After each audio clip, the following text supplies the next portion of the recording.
अवसादी चक्र, sedimentary cycle. दूसरा हम करेंगे, काफी इंपॉर्टेंट टॉपिक है, पारिस्थितिक अनुक्रमण। इसको हम बोलते हैं इकोलॉजिकल सक्सेशन। दोनों ही टॉपिक काफी इंपॉर्टेंट है और यूपीएससी ने कई बार क्वेश्चन पूछे हैं, तो बड़ा तसल्ली से। ठीक है, दैट्स ग्रेट। अभी तक हम क्या क्या कर चुके हैं, मैं वापस से रिकॉल करा देता हूँ एक बार आप सभी बच्चों को। हमारी अभी तक की यात्रा, हमने इकोलॉजी को समझ लिया, व्हाट इज इकोलॉजी। फिर हमने समझा था व्हाट इज एनवायरनमेंट। एनवायरनमेंट को समझने के बाद हमने इकोसिस्टम क्या है, इन तीनों का सबसे पहले हमने समझी थी डेफिनेशन। ठीक है, डेफिनेशन समझे इनके, और इन सबके हमने कंसेप्ट समझे थे। ठीक है, तो यहाँ के बाद हमारी यात्रा कहाँ चली थी, इसके बाद हमारी यात्रा में चले थे हम ऑर्गेनाइजेशन इन इकोलॉजी। याद है आपको, ऑर्गेनाइजेशंस इन इकोलॉजी। इसमें फिर हमने IPCE2 20 एक एक करके इंडिविजुअल को, पॉपुलेशन को, कम्युनिटी को, इकोसिस्टम को, बायोम को और बायोस्फीयर शब्द को हमने और इस पूरे कंसेप्ट को समझा था। ठीक है, उसके बाद हम कहाँ आए, फंक्शंस ऑफ इकोसिस्टम।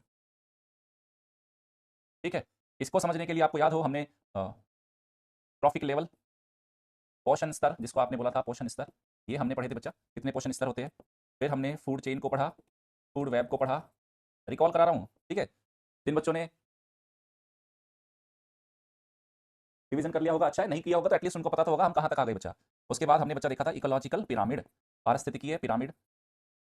इसमें हमने 3 तरह के पिरामिड देखे थे, नंबर पिरामिड, उसके बाद हमने बायोमास पिरामिड, और उसके बाद हमने देखा था एनर्जी पिरामिड। इसके बाद हम आगे बढ़े हैं, हमने पोषण चक्र को देखा है, पोषण चक्र, न्यूट्रिशन साइकिल जिसको हमने बोलते हैं। और न्यूट्रिशन साइकिल हमने रिप्लेसमेंट रेट के आधार पे और स्टोरेज के आधार पे, देखो ये रिप्लेसमेंट रेट के आधार पे कैसे थे, रिप्लेसमेंट रेट अगर आपको याद हो मैंने बताया था प्रतिस्थापन दर के आधार पे, ये 2 प्रकार के थे, पूर्ण थे और अपूर्ण थे, ये पूरा कंसेप्ट समझाया था। और उसके बाद स्टोरेज के आधार पे हमने देखा था भंडारण कहाँ होता है। उसके बाद भंडारण के आधार पे हमने इसको डिवाइड किया था गैसीय चक्र और अवसादी चक्र। इस गैसीय चक्र के अंदर हम जल चक्र को, कार्बन चक्र को और नाइट्रोजन चक्र को पढ़ चुके हैं। नाइट्रोजन चक्र थोड़ा सा टेक्निकल था, लेकिन उसको मैंने बताया था कि किस तरीके से 3 वो तरीके हैं जिससे नाइट्रोजन का फिक्सेशन होता है। ओके, उसके बाद आज हमें करना है फास्फोरस साइकिल, काफी इंपॉर्टेंट है, फास्फोरस चक्र, and second one is sulphur चक्र। ये 2 चक्र हम आज करने वाले हैं। इसके बाद हमारा सेडिमेंट्री साइकिल भी कंप्लीट हो जाएगा। बताओ ऐसा ही कुछ हुआ था सर जी, ज्योग्राफी का बैच, ज्योग्राफी तो मैं पढ़ा रहा हूँ ना बच्चा, क्या है वो, कौन सा बैच है, प्रहार, प्रहार में ज्योग्राफी चल रही है बच्चा हमारी। ओके, तो ये इस तरीके से बच्चा हमने पूरा अभी तक पढ़ा है। आपको थोड़ा थोड़ा रिकॉल आ गया होगा कि हाँ देखो हर रविवार रिवीजन के लिए रखा था बच्चा, इससे लाइफ थोड़ा आसान हो जाएगा, पढ़ाई में कॉन्फिडेंस रहेगा, कंपटीशन में आप अच्छा कर पाओगे। पिछली क्लास के नोट्स नहीं मिले, मैंने भेज दिया था बच्चा, वो टीम भेज देगी आपको, है ना। नोट्स नहीं मिले मैं बोल दूंगा टीम को, मेरी ओर से तो रोज ना चले जाते। मेरा पहला काम ही क्या होता है, जैसे ही क्लास एंड होती है, क्लास एंड होती विदिन 5 मिनट के अंदर मैं सबसे पहले नोट्स ही भेजता हूँ, मेरी तरफ से जा चुके हैं, मैं टीम को बोल दूंगा, डोंट वरी बच्चा। अब आ जाते हैं, उसको बायो जियो केमिकल साइकिल्स हमने क्यों कहा, क्योंकि उसमें जैविक प्रक्रियाएं, भौतिक प्रक्रियाएं और रासायनिक प्रक्रियाएं कार्य करती है। समझ गए ना, जैविक प्रक्रियाएं, भाई नाइट्रोजन साइकिल में हमने क्या देखा था, बहुत सारे सूक्ष्म जीवी तो काम कर रहे थे। नाइट्रोजन साइकिल के अंदर हमने क्या देखा था, हमने चट्टानों के अंदर किस किस तरह के परिवर्तन होंगे वो आज के अंदर देख लेंगे हम, आज वाले जो अवसादी चक्र है, भौतिक प्रक्रियाएं कैसे काम करेगी, भूगर्भिक प्रक्रियाएं और केमिकल रिएक्शंस कैसे काम करते हैं। सबसे पहले आज हम बात करते हैं, बिल्कुल तेज बोल रहा हूँ बच्चा, आवाज का कोई इशू नहीं है, मैं सारी क्लासेस सुनता हूँ, है ना, ऐसे डिस्टर्ब मत करो। नाइट्रोजन जो साइकिल है ना बच्चा, लास्ट क्लास में जो हम नाइट्रोजन साइकिल पढ़ रहे थे, नाइट्रोजन चक्र के अंतर्गत इंपॉर्टेंट बात क्या है, हमने क्या देखा था, कुछ सूक्ष्म जीव पाए जाते हैं, ठीक है, और वो मृदा के अंदर कुछ ऐसे पौधे होते हैं, उनकी जड़ों में मिलते हैं। वो क्या थे बच्चा, पेड़ पौधों की जड़ों में मिलते हैं, वो पेड़ पौधों की जड़ों में मिलते हैं। तो क्या करते हैं, तो एटमॉस्फेरिक नाइट्रोजन का फिक्सेशन करते हैं। ठीक है, आपने नाम सुना होगा बच्चा, कुछ दलहनी फसलें होती है, कुछ दलहनी फसलों को आपने सुना होगा, अगर हम इनको उगाते हैं तो इससे मृदा की उर्वरता बनी रहती है, नाम सुना है। ठीक है, जिसको आपने नाम सुना होगा लेगुमिनस क्रॉप्स, जैसे आपने नाम सुना होगा चने का नाम सुना होगा, चना है, मटर है, मूंग है, नाम सुना है आपने इसका, अरहर है, अरहर की दाल जिसको यूपी, पूर्वी यूपी और बिहार में तुअर की दाल के नाम से भी जानते हैं, तुर की दाल हो गई, सोयाबीन हो गई बच्चा, सोयाबीन हो गई। उसके बाद अल अल आपने नाम सुना होगा अल्फाल्फा, लार्सन भी बोलते हैं जिसको, अल्फाल्फा, लार्सन। ठीक है, देखो ये सब तो बच्चा सबको पता है कि कुछ ऐसे पौधे होते हैं, कुछ ऐसी फसलें होती है जो मृदा के अंदर नाइट्रोजन का फिक्सेशन करती है, यानी कि सॉइल को देखो, मैंने आपको क्या बताया था, जो ये नाइट्रोजन होता है बच्चा, ये जो नाइट्रोजन है इससे क्या होता है बच्चा, अमीनो एसिड्स बनते हैं, अमीनो एसिड्स, और इन अमीनो एसिड्स से क्या, आपका प्रोटीन बनता है। तो ये क्रॉप्स की ग्रोथ के लिए और at the same time soil की हेल्थ के लिए काफी अच्छे होते हैं, नाइट्रोजन उसका आधार होता है। तो अगर मृदा के अंदर नाइट्रोजन का फिक्सेशन करने वाली क्रॉप्स को आपने उगाया तो इससे क्या होगा, मृदा की उत्पादकता बढ़ती है। ठीक है, तो ये सब तो हमने पढ़ा है, ऐसे बहुत सारे नाम आपने पढ़े होंगे। यूपीएससी यहां से आगे क्या लिख सकता है, क्या, है ना, क्या गैर दलहनी फसलें और क्या पेड़, जिसको आप बोलते हो ट्रीज, क्या ये भी आपका नाइट्रोजन का फिक्सेशन करते हैं या नहीं। मतलब आप हम आगे बढ़ा रहे हैं, ये सब जगह आपने पढ़ा हुआ देखा होगा कि क्या नॉन लेग्यूमिनस क्रॉप्स और आपके कुछ ऐसे पेड़ पौधे हैं, ट्रीज है, जो नाइट्रोजन का फिक्सेशन कर सकते हैं। ऐसे आपने कुछ नाम सुने हैं या नहीं? तो मैं आपको ऐसे कुछ नाम के बारे में बता देता हूं। पहला नाम है धान। धान समझ गए ना, राइस। जब आप खेतों में धान की खेती करते हो तो धान की खेती के समय वहां पे एक सूक्ष्म जीव होता है, नील हरित शैवाल होता है बच्चा। एक क्या है बच्चा? एक नील हरित शैवाल, नील हरित शैवाल होता है। और ये नील हरित शैवाल क्या करता है? ये भी नाइट्रोजन के फिक्सेशन में हेल्प करता है। इसका नाम है एनाबीना, एनाबीना। ठीक है। फिर आपने नाम सुना होगा गन्ना, शुगर केन जिसको आप बोलते हो। शुगर केन के खेत में भी आपको एक सूक्ष्म जीव मिलता है। जब गन्ने की खेती करते हैं ना, उन खेतों में एक सूक्ष्म जीव होता है जो भी नाइट्रोजन का फिक्सेशन करता है। उसके बाद आपने मक्का का नाम सुना होगा, मक्का, मेज जिसको आप बोलते हो, ये भी करता है। उसके बाद आपने अजोला का नाम सुना होगा, अजोला, अजोला। अजोला को हम मॉस्किटो फर्न भी बोलते हैं बच्चा, मॉस्किटो फर्न भी बोलते हैं इसको। मॉस्किटो फर्न क्यों बोलते हैं अजोला को? बेसिकली जब अगोला जहां पे भी उगता है ना, वो इतना डेंस उगता है, मतलब ये अजोला है ना बच्चा, जहां पे भी उगेगा ये इतना डेंस उगेगा जमीन के ऊपर, है ना, कि अगर नीचे पानी भरा हुआ है और अगर मॉस्किटो पैदा हो जाए, मॉस्किटो मच्छर, तो ना तो उनके लार्वा को डेवलप होने देता और मॉस्किटो की ग्रोथ को रोकता है अजोला। तो ये इस तरीके से काम करता है अजोला। तो अजोला हुआ, मक्का हुआ, गन्ना हुआ और धान हुआ। ये भी ऐसी फसलें हैं जो नाइट्रोजन के फिक्सेशन में हेल्प करती है। ठीक है, ठीक है। तो यूपीएससी क्या देगा? चना, मटर, मूंग के एग्जाम्पल के साथ साथ अगर वहां धान और गन्ना भी लिखा जाए, आप क्या बोलोगे? ये तो नहीं करते, धान और गन्ना तो नहीं सुना था, हमने तो दालों के ही नाम सुने थे। अब इसके अलावा बच्चा कुछ पेड़ भी है, आपको बहुत बड़ा सरप्राइज होगा। शीशम का नाम सुना होगा, शीशम का पेड़, बबूल का पेड़, आपने खेजड़ी का पेड़, राजस्थान में होता है बच्चा, हमारे यहाँ खेजड़ी का पेड़, खेजड़ी हो गया। अमलताश का आपने नाम सुना होगा, अमलताश, अमलताश का पेड़ होता है, अर्जुन का पेड़ होता है। ये सब भी क्या करते हैं बच्चा? ये भी आपके नाइट्रोजन फिक्सेशन में हेल्प करते हैं। ये सब के सब क्या कर रहे हैं? नाइट्रोजन का फिक्सेशन में हेल्प कर रहे हैं। नाइट्रोजन फिक्सेशन, इसमें ये हेल्प करते हैं। याद रहेगा, नाम याद रखना बच्चा इन सबको। यूपीएससी क्या बोल रहे हो बच्चा? वॉइस को लेके क्या बोलते रहते हो आप?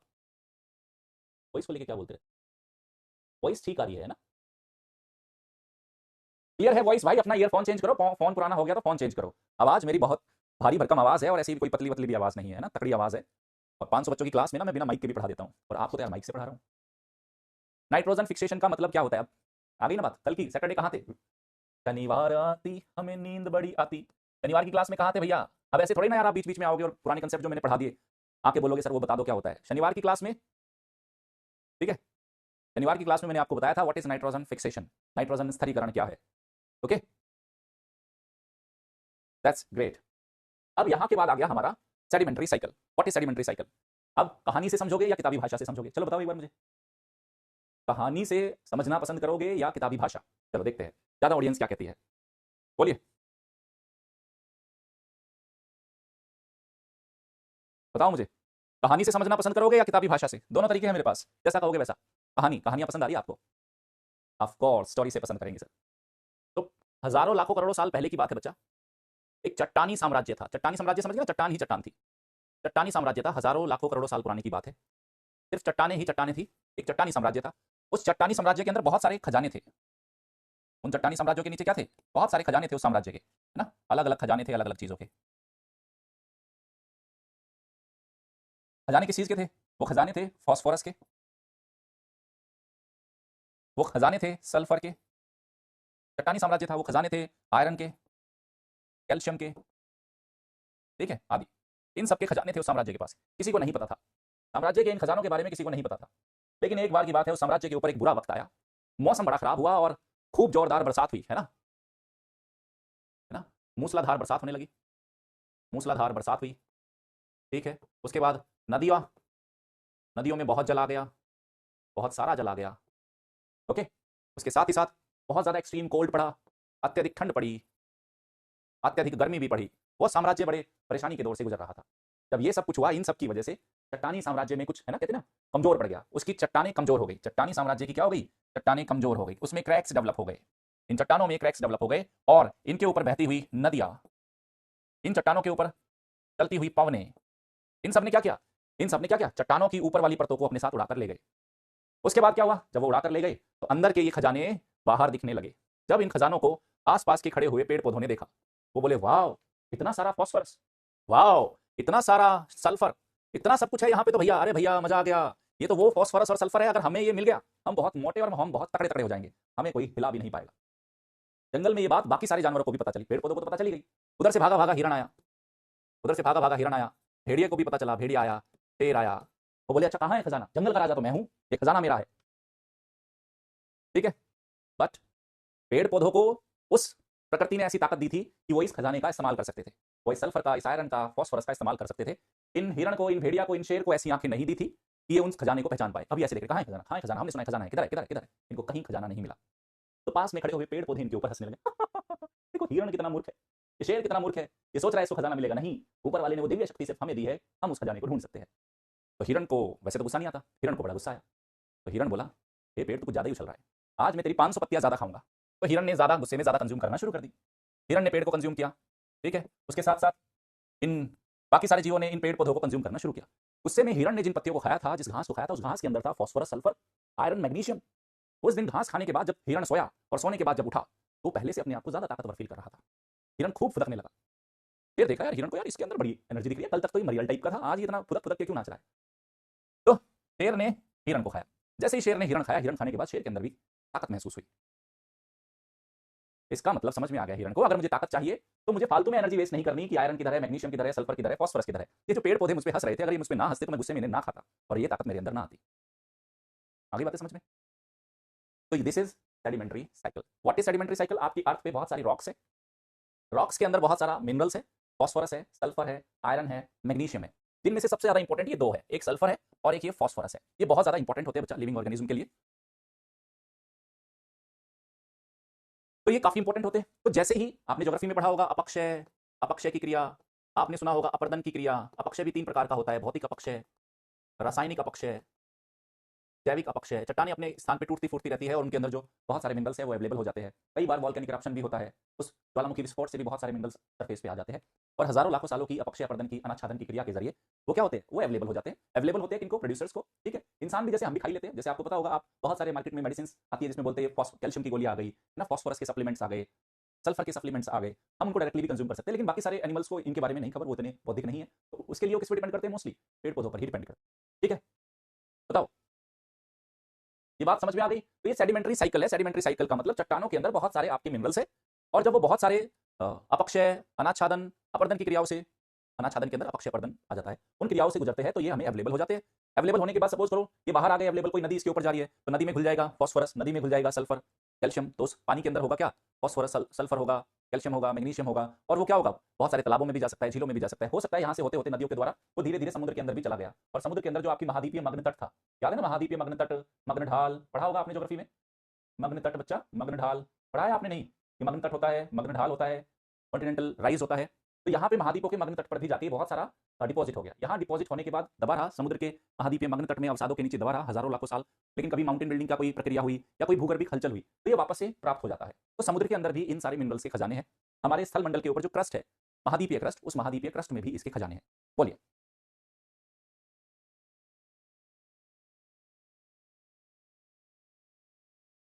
बताओ बच्चा। तो अब आप, हाँ, अब आपको क्या बताओ, आपको ये याद रखने की जरूरत है सेडिमेंट्री साइकिल। मैं टेक्निकली इसको बोलूं, अब देखो किताबी भाषा कैसे समझाएगी, किताबी भाषाओं की कहानी देखो। फॉस्फोरस, कैल्शियम, मैग्नीशियम अवसादी चक्र के जरिए परिसंचरित होते हैं। अवसादी चक्र में शामिल तत्वों का चक्रण वायुमंडल के जरिए नहीं होता, बल्कि अपर्दन के जरिए, निक्षेपण के जरिए, माउंटेन बिल्डिंग के जरिए, ज्वालामुखी गतिविधियों के जरिए और जैविक परिवहन के जरिए चक्रित होता है, ठीक है। फिर और किताबी भाषा देखो, वेदरिंग, इरोजन, डिपोजिशन, ये सब चीजें इस तरीके से किताबों में भी लिखी है, किताबी भाषा में आपको भी लिखा हुआ मिल जाएगा। मेन प्रीलिम्स में सबसे ज्यादा इंपॉर्टेंट होता है बच्चा अंडरस्टैंडिंग।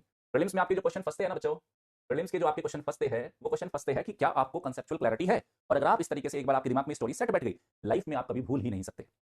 कैसे भूलोगे? आपने तो स्टोरी के जरिए पढ़ लिया इसको, ठीक है, भूलोगे। अब मैं कहूं फॉस्फोरस साइकिल कहां कंडक्ट होता है? फॉस्फोरस साइकिल एटमॉस्फेयर में होता है या अवसादी चट्टानों में होता है? आप सीधा बोल दोगे अवसादों में होता है। एटमॉस्फेयर वाला तो आपको याद है, नाइट्रोजन बताया था सर ने, कार्बन डाइऑक्साइड बताया था, उसके बाद जल चक्र बताया था। हाँ, लिखना किताबी भाषा में होगा, तो वो नोट्स मेकिंग, इसीलिए तो आपको पूरा नोट्स भी दिया ना बच्चों ने। अब थोड़ा सा और समझ लेते हैं, थोड़ी सी चीजें और समझा देता हूँ। चलो जब बात इतनी हो ही रही है तो बात समझ लेते हैं। ये जो फॉस्फोरस है आपको भी समझ में आ जाएगा, आम आदमी होने के नाते आपको पता होना चाहिए। दूसरा ये सल्फर है, इस फॉस्फोरस की और सल्फर की हमें जरूरत ही क्या है, क्यों जरूरत है? वाई बॉडी नीड, मतलब ऑर्गेनिज्म को फॉस्फोरस और सल्फर क्यों चाहिए? तो सबसे पहले आपने नाम सुना होगा, डीएनए का नाम सुना होगा, deoxy ribo nucleic acid. Ribo nucleic acid DNA RNA का निर्माण करने में आपको फॉस्फोरस लगता है, फॉस्फोरस। तो यानी कि शरीर की जीवों की आनुवांशिक सामग्री बनाने में ये हेल्प करता है। इसका मतलब क्या हुआ? आनुवांशिक आनुवांशिक सामग्री बनाने में मदद। दूसरा, अगर आपकी बॉडी के अंदर बच्चा फॉस्फोरस नहीं होगा तो आपकी बॉडी कभी एनर्जी को स्टोर नहीं कर पाएगी। शरीर में ऊर्जा भंडारण में, ठीक है, आपके शरीर के अंदर जो एनर्जी को स्टोर करना, इसमें फॉस्फोरस हेल्प करता है। उसके बाद ये आपकी हड्डियों को मजबूती देता है, हड्डियों को मजबूती देता है। फॉस्फोरस माइक्रो न्यूट्रिएंट है, ज्यादा मात्रा में नहीं खाना होता, अल्प मात्रा में खाना होता है। और शरीर के अंदर जो आपकी कोशिकाओं की झिल्ली होती है, सेल मेम्ब्रेन बनाने में, कोशिका झिल्ली बनाने में हेल्प करता है, सेल मेम्ब्रेन बनाने में मदद है। आदि भी इसके बहुत सारे लाभ है, लेकिन मेन लाभ यही है, जेनेटिक मटेरियल बनाना है, ओके, शरीर में ऊर्जा भंडारण में उपयोग करना है, हड्डियों को मजबूती देनी है, कोशिका झिल्ली बनाने में मदद करता है, ठीक है। That's great. सल्फर का क्या काम है? What is sulphur? क्या करता है बच्चा शरीर के अंदर? सल्फर क्या करता है? प्रोटीन निर्माण में मदद करता है, निर्माण में मदद, क्योंकि यह एमिनो एसिड्स का, एमिनो एसिड का एक घटक है बच्चा, कंपोनेंट है, कंपोनेंट है। देखो बच्चा, जो ये एमिनो एसिड्स होते हैं ना, ये प्रोटीन के बिल्डिंग ब्लॉक होते हैं। आपने कई बार सुना होगा ना नाम कि एमिनो एसिड्स क्या होते हैं? प्रोटीन के बिल्डिंग ब्लॉक होते हैं। प्रोटीन के बिल्डिंग ब्लॉक क्या होते हैं? आपको कभी समझ में नहीं आया होगा, आम भाषा में मैं समझाता हूँ। ये सपोज करो ये दीवार है, ये आपकी दीवार है, दीवार है, दीवार तो देखी होगी, घर की दीवार ईंटों से बनी होती है बच्चा, घर की दीवार ईंटों से बनी होती है, ये सब आपकी ब्रिक्स है, ये ईंट है, ये पूरी की पूरी क्या है? ये पूरी की पूरी है दीवार। और ये हर एक क्या है? ये ईंट है, ये भी क्या है? ईंट है। ये सब क्या है? घर की दीवार में लगी हुई ईंट है। तो अगर ये पूरी दीवार, अगर मैं इस पूरी दीवार को प्रोटीन बोलूं, तो हर एक ईंट क्या है? एमिनो एसिड है, ये अमीनो एसिड है। तभी हम क्या बोलते हैं? प्रोटीन के बिल्डिंग ब्लॉक्स है, मतलब बहुत सारे अमीनो एसिड से मिलकर क्या बन रहा है? प्रोटीन बन रहा है। तो सल्फर क्या करता है बच्चा? एमिनो एसिड का एक हिस्सा है, एक घटक है। और अगर सल्फर है, इसका मतलब बॉडी प्रोटीन का निर्माण करेगी, ठीक है। बहुत सारे एंजाइम, बहुत सारे एंजाइम्स एंड विटामिन्स का भी घटक है। जैसे मैं आपको दो शानदार विटामिन के बारे में बताता हूं, आपने नाम भी सुना होगा, बायोटिन। बायोटिन विटामिन है, और एक है बच्चा थियामिन, थियामिन विटामिन है। इस बायोटिन विटामिन को बोलते हैं ब्यूटी विटामिन। ब्यूटी विटामिन खूबसूरती का विटामिन होता है, आपकी स्किन को ग्लो करने में, आपकी स्किन को स्मूथ बनाने में, आपको एक बेहतरीन आपकी त्वचा की खूबसूरती मेंटेन करने में ये बायोटिन मदद करता है, ठीक है। और वही जो ये थायामिन है, ये आपके ब्रेन के लिए एंड एनर्जी का विटामिन बोला जाता है, एनर्जी विटामिन बोला जाता है बच्चा। और इसमें बच्चा कौन हेल्प कर रहा है? इसमें हेल्प कर रहा है सल्फर। और अगर आपका लीवर जो है शरीर के अंदर, यकृत जिसको आप बोलते हो, लीवर का डिटॉक्सिफिकेशन, डिटॉक्सिफिकेशन में सल्फर मदद करता है। तो आज आपको बात समझ में आ गई होगी कि हम ये इनकी बात क्यों करते हैं, why human body need phosphorus, why we need sulphur. ये बहुत ही सूक्ष्म स्तर के पोषक तत्व है, लेकिन हमारी बॉडी को जरूरी है। बताओ, समझ में आया? सर जी अब ये बता दो, बायोटिन मिलता किसमें है? अब ये काम भी मैं करूंगा, खुद पढ़ो बायोलॉजी, कर लो गूगल, समझ में आएगा। हमें अपनी स्किन को खूबसूरत बनाना है ना, फेयर एंड हैंडसम बनना है। मर्दों वाली आती है ना, फेयर एंड हैंडसम के नाम से आती है ना, ये लो। आई होप आप सभी लोगों ने ये लिख लिया होगा, नहीं लिखा होगा तो कोई बात नहीं, चलिए, दैट्स ओके। बोलो, अब हम आगे चलते हैं। तो ये देखिए बच्चा, ये पूरा जो फॉस्फोरस साइकिल है, ये सब लिखा है। अब ये सब बताया, जैसे बरसात हो रही है, चट्टानें अपने स्थान पे टूट फूट रही है, चट्टानों के अंदर जो फॉस्फोरस है वो रिलीज हो गया, बरसात आया, बरसात के साथ बह गया, कुछ जमीन में चला गया, कुछ जीवों ने इस्तेमाल कर लिया, पेड़ पौधों ने इस्तेमाल कर लिया, उसके बाद ये पानी में आके स्टोर हो गया चट्टानों के रूप में। ये चट्टानें कभी वापस से बाहर आ जाएगी तो फिर से मिल जाएगा। तो इस तरीके से काम करता है, ठीक है। कोई समस्या इसको समझने में आपको? यही सब कुछ लिखा हुआ है, ये सब कुछ लिखा हुआ है, पढ़ लेना आप इसको, है ना। फॉस्फोरस साइकिल यही है, एक खनिज के रूप में विशाल मात्रा में फॉस्फेट नामक, जो जिन चट्टानों में फॉस्फेट होता है उसमें मिलता है, एक चक्र के रूप में अपर्दन की क्रिया से, माइनिंग की एक्टिविटी से इकोसिस्टम में ये आ जाता है, और आने के बाद ये अवेलेबल हो जाता है, प्लांट्स को अवेलेबल हो जाता है, प्लांट से फिर क्या है, बाकी सारे जीवों में, मैंने पूरी कहानी बताई दी थी चट्टानी साम्राज्य वाली, उस पूरी चट्टानी साम्राज्य में ये पहुंच जाता है, ठीक है। प्रमुख स्रोत क्या है? अर्थ के क्रस्ट में मिलता है, अर्थ के क्रस्ट में मिलता है। अपक्षय की और अपर्दन की, वेदरिंग या निरोजन की प्रक्रियाओं के जरिए ये नदियों में और धाराओं में प्रवेश करता है, वहां से जाके समुद्र तक चला जाता है। समुद्र तक जाने के बाद, है ना, महाद्वीपीय मग्न तट पर इकट्ठा हो जाता है, लाखों करोड़ों साल में अवसादों में जमा होता शुरू होता है। और कभी अगर भूगर्भिक प्रक्रिया हो गई, है ना, माउंटेन बिल्डिंग हो गई, पर्वत निर्माण हो गया तटीय क्षेत्रों में, आपने सुना होगा रॉकीज और एंडीज जिस तरीके से बने थे, है ना, वहां पे दो प्लेट एक दूसरे से क्या कर रही थी बच्चा? अभिसरण कर रही थी। तो उन चट्टानों में सपोज करो ये रॉकीज है, रॉकीज की बात करते हैं, एक तरफ महासागरीय प्लेट है प्रशांत महासागर की, ओके, और दूसरी आपकी दक्षिणी अमेरिका। बीच में बस थोड़ा सा बता रहा हूँ, आपने माउंटेन बिल्डिंग जरूर पढ़ा होगा, वलित पर्वत, एंडीज की बात कर रहा हूँ, चलो एंडीज की बात कर ले। तो ये महासागरीय प्लेट है प्रशांत महासागर की, और ये महाद्वीपीय प्लेट है दक्षिण अमेरिका की। तो समुद्र के यहाँ चट्टानों में क्या है बच्चा? अवसादों में क्या जमा पड़ा है? फॉस्फोरस है, तो जब माउंटेन बिल्डिंग होगी और इन चट्टानों पर दबाव पड़ेगा तो उन माउंटेन बिल्डिंग के प्रोसेस में माउंटेन की रॉक्स के अंदर क्या पहुंच जाएगा, फॉस्फोरस पहुंच जाएगा। और फिर जैसे माउंटेन, जैसे हिमालयाज का अपक्षय अपर्दन, ये सारी प्रक्रियाएं होती रहती है, नदियां बहती रहती है और वापस से फिर वो मिल जाएगा। तो इस तरीके से ये चक्र चलता रहता है। ठीक है, चलो। तो कुछ समय बाद अपक्षय की क्रिया से ये फॉस्फेट उन चट्टानों से मुक्त हो जाता है और भू रासायनिक चरणों के जरिए इस चक्र की बेसिकली शुरुआत होती है। तो ये सिंपल सा है। हाँ, ठीक है, तो ये पूरा का पूरा है हमारा बच्चा फॉस्फोरस साइकिल। बच्चा लिखने का काम बाद में करना है ना, समझो। आप ऐसे लिखोगे तो फिर सिलेबस कैसे कंप्लीट होगा? आपको ये कंटेंट क्यों दिया जा रहा है? क्लास के बाद आराम से लिखना, समझना आपके लिए सबसे ज्यादा इंपॉर्टेंट है। ठीक है, देखो, अगर कंटेंट छोटा सा होता, ऑफलाइन क्लासेस में तो हम लिखवाते हैं ना बच्चा, अगर कंटेंट कम होता, सिलेबस छोटा होता, तो मैं बोल देता, ऐसे खड़ा रहता, फिर आप लिखते रहते, कोई मतलब नहीं है बच्चा। बी स्मार्ट, है ना, क्लास के अंदर अंडरस्टैंडिंग पे सारा फोकस रखे, बाकी आपको ये नोट सारा लिखा लिखा मिल रहा है भाई। ठीक है, हाँ, टाइम का वो थोड़ा बचाएंगे। फिर आया सल्फर। सल्फर की कहानी देखो बच्चा, सल्फर की कहानी बताता हूँ। सल्फर बेसिकली आपके रॉक्स में ही है, समझो इसको। सल्फर वाला दिखाता हूँ मैं आपको। सल्फर देखो, सल्फर को समझने की कोशिश करते हैं, सल्फर के साथ कहानी क्या है। बेसिकली अगेन चट्टानों के अंदर सल्फर है। उसके बाद जब वॉल्केनिक इरप्शन होता है ना बच्चा, ज्वालामुखी उद्गार होता है, तब भी सल्फर रिलीज होता है उन रॉक्स में भी और एटमॉस्फेयर के अंदर भी। जब ज्वालामुखी उद्गार होता है, ज्वालामुखी विस्फोट होता है, तो बहुत सारी गैसेस वायुमंडल में छोड़ी जाती है। उन गैसेस के अंदर में एक गैस होती है सल्फर डाइऑक्साइड ना, या सल्फर के ऑक्साइड्स होते हैं। और आपकी बहुत सारी चट्टानों के अंदर भी सल्फर है। तो जो काम फॉस्फोरस के साथ हुआ, सेम काम सल्फर के साथ हुआ। लेकिन सल्फर के साथ एक दूसरा पक्ष क्या जुड़ा हुआ है? सल्फर क्या करती है बच्चा? जैसे आपकी चट्टाने हैं, आपका फॉसिल फ्यूल है, फॉसिल फ्यूल मतलब जीवाश्म ईंधन। उस जीवाश्म ईंधन के अंदर कोयला हुआ, पेट्रोलियम हुआ, उसके अंदर भी क्या है? सल्फर है बच्चा। जैसे ही उस जीवाश्म ईंधन का आप दहन करोगे, जलाओगे, आप कोयले को जलाया, आपने आपने फॉसिल फ्यूल, अपनी कार चलाई, बाइक चलाई, तो वो एटमॉस्फेयर के अंदर चला गया। अब एटमॉस्फेयर के अंदर चला गया, आया कहां से? आया आपकी क्रस्ट से ही है। लेकिन फॉस्फोरस आपने देखा था वो क्रस्ट में ही रहा, फॉस्फोरस एटमॉस्फेयर में नहीं आया था। ओके, सल्फर क्या होता है? आपके क्रस्ट में है, बेसिकली स्टोरेज क्या है? क्रस्ट का है। लेकिन जब उसको आपने ईंधन के रूप में, बाकी सारे रूप में दहन किया, तो उसकी कुछ मात्रा आपके एटमॉस्फेयर में चली गई, वायुमंडल में चली गई। वायुमंडल में जब बादलों का निर्माण हुआ, वर्षा हुई, तो वो सल्फर उन बादलों में और वर्षा के जल में घुल गया और फिर वापस जमीन पे आके गिर गया। इसको आप बोलते हो एसिड रेन। एसिड रेन के रूप में वो धरातल पे आता है, वापस से नदियों से बहता हुआ, और फिर वो जहां जहां उसको जाके स्टोर होना होता है हो जाता है। तो सल्फर बेसिकली अवसादी चक्र है, लेकिन सल्फर का कुछ हिस्सा, इस चक्र का कुछ हिस्सा वायुमंडल के जरिए भी संपन्न हो रहा है। लेकिन भंडार ग्रह क्या है? पृथ्वी की चट्टाने, पृथ्वी का क्रस्ट। क्या ये बात याद रहेगी आपको? बोलो, क्या ये बात समझ में आई? फॉस्फोरस को पेड़ पौधों ने यूज किया था, और जो नेचुरली अवेलेबल सल्फर है चट्टानों में, पेड़ पौधे उस सल्फर को भी यूज कर लेते हैं। ठीक है, ओके। और आपने अगर होम्योपैथी मेडिसिन सुना होगा, होम्योपैथी का नाम सुना है आपने? होम्योपैथी, कितने बच्चों ने होम्योपैथी का नाम सुना है? होम्योपैथी, होम्योपैथी के बारे में सुना है?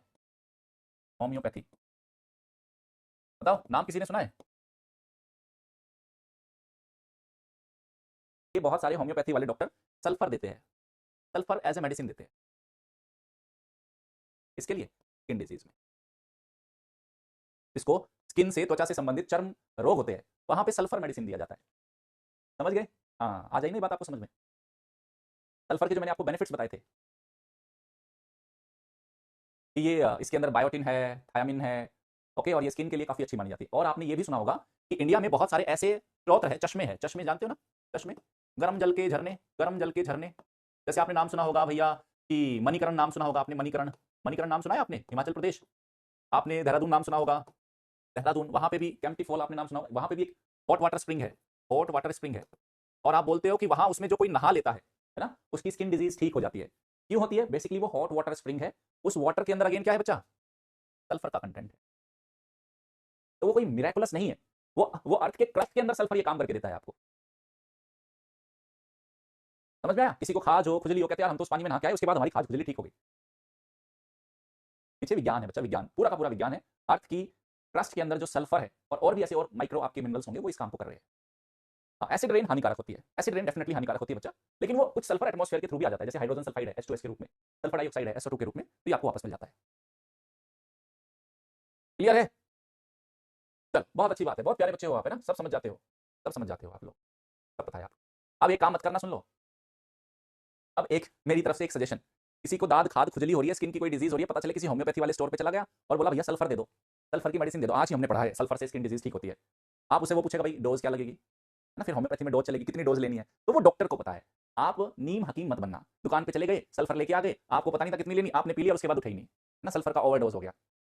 हाँ, ये काम बिल्कुल मत करना, उसके लिए डॉक्टर बना है, उस डॉक्टर से सजेस्ट, वो डॉक्टर आपका इलाज करेगा, खुद के हकीम मत बन जाना आप जाके।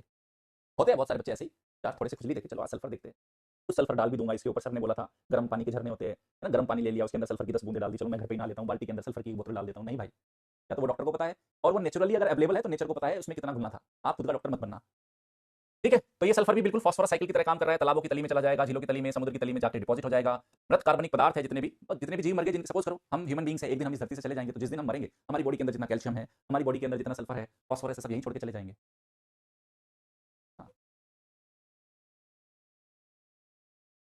हाँ। फिर आया इकोलॉजिकल सक्सेशन, बड़ा प्यारा टॉपिक है। नेक्स्ट टॉपिक जो बरसात के सीजन में खुजली हो जाती है, इसलिए मैं आपको बोल रहा हूँ, आम बात है, कोई परेशानी वाली बात नहीं, डॉक्टर उसका इलाज कर दे। अब आता है इकोलॉजिकल सक्सेशन, बहुत ही इंपॉर्टेंट टॉपिक है बच्चा, वेरी इंपॉर्टेंट, वेरी इंपॉर्टेंट। अब आप मुझे बताओ, इस इस टॉपिक को किताबी भाषा में पढ़ोगे, अगेन किताबी भाषा में पढ़ोगे या स्टोरी में पढ़ोगे? देखो हर टॉपिक की मेरे पास स्टोरी है। मैंने एनवायरमेंट एंड इकोलॉजी का ऐसा कोई टॉपिक नहीं छोड़ा जिसकी मेरे पास कहानी ना हो। इस विषय के साथ मेरी सबसे खूबसूरत जो पकड़ यही है, हर टॉपिक पे आई हैव स्टोरी। बताइए, स्टोरी में पढ़ना चाहोगे तो किस भाषा में? That's great.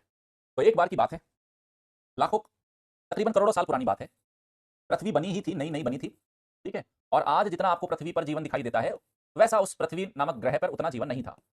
शुरुआत में आग का गोला था, धीरे धीरे सेटल्ड हुई, और सिर्फ बाद में क्या थी यहाँ पे? सिर्फ पत्थर, समय के साथ साथ सिर्फ पत्थर और चट्टाने थी, कोई लाइफ नहीं थी, चारों तरफ सिर्फ पत्थर, चारों तरफ सिर्फ चट्टाने ही चट्टाने थी।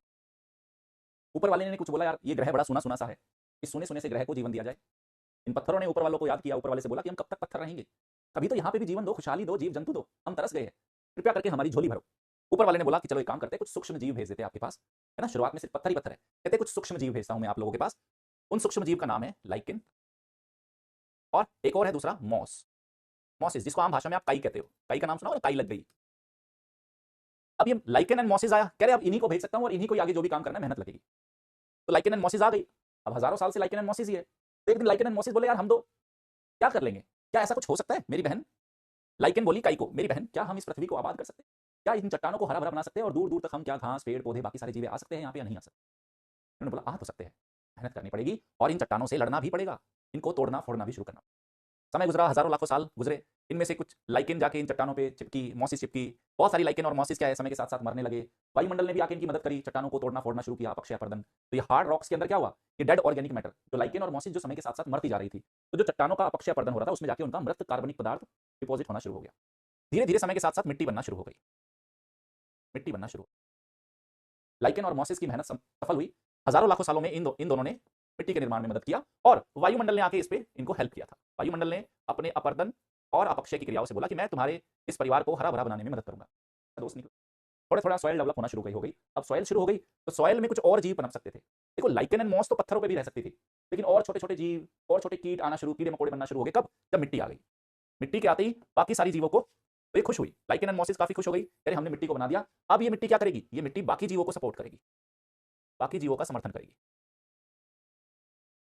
तो देखते रहे बाकी सारे छोटे छोटे घास पत्तियां, कुछ छोटी छोटी झाड़ियां आना शुरू हो गई, मिट्टी पे उगना उन्होंने शुरू किया। जब ये घास आई और छोटे छोटे झाड़ियां पैदा हुई, वो भी मरी, और समय के साथ साथ मिट्टी पहले से और बेहतर हो गई, मिट्टी और भी क्या हो गई, बेहतर हो गई, और भी ज्यादा मिट्टी पहले से क्या हो गई, उपजाऊ हो गई। अब मिट्टी कुछ छोटे छोटे बड़े छोटे छोटे पौधों को सपोर्ट कर सकती थी, ठीक है। इन छोटे छोटे पौधों पे बहुत सारे और जीव जंतु आ गए, कुछ पक्षी आ गए, है ना, कुछ जानवर और आ गए जो निर्भर कर सकते थे। समय के साथ साथ मिट्टी और भी ज्यादा डेवलप हो गई और बेहतरीन शानदार मिट्टी बनना शुरू हो गई। अब इसमें और भी बड़े पौधे आ सकते थे, बड़े बड़े पौधे उगना शुरू किया, बड़े बड़े पेड़ आ गए। अब ये पेड़ और भी ज्यादा हिरण को, शेर को, भेड़िए को सपोर्ट कर सकते थे। और फाइनली आप बोलोगे सर कहीं तो रुकेगा, तो लाइकेन और मॉसिस ने जो बोला था कि हम एक ऐसा परिवार बनाना चाहते हैं जो स्थिर हो और वो पूरा हरा भरा हो और हजारों लाखों सालों तक और इस पृथ्वी पर फिर हरियाली रहे, तो और भी बड़े बड़े पौधे और भी बड़े बड़े यहाँ पे इकोसिस्टम्स को सपोर्ट करना शुरू। तो जो कहानी यहाँ लाइकेन से और मॉस से शुरू हुई थी, मॉसिस से शुरू हुई थी, ठीक है। उसके बाद कुछ फर्न आए थे, उसके बाद फिर ग्रासेस आई थी, प्लांट्स आए थे, ठीक है। और ये करते करते करते करते खूब बड़े, है ना, बड़े बड़े पेड़ों तक ये कहानी पहुंच गई।